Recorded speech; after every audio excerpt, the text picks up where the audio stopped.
ချို့လူတွေရဲ့အတွေးမှာကလေဒီလူကတော့ငါ့ကိုချစ်တာပဲငါဘာလို့တီးခန့်တာပဲဆိုပြီးအပြောနဲ့ရောလောက်ရက်နဲ့ပါစိတ်လိုလက်ရအနိုင်ယူတတ်ကြတယ်တစ်ဖက်က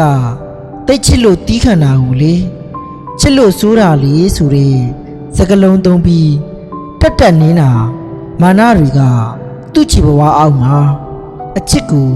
ခံယူချက်မတူတာဖြစ်မယ်လို့ထင်မိတယ်ကိုချစ်တာကြောင့်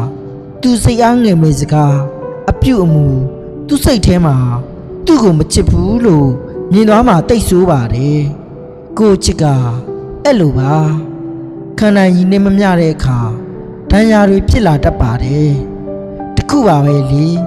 ချစ်လို့တီးခန့်တယ်ဆိုတဲ့နေရာမှာလေ expire date ဆိုတာရှိပါတယ်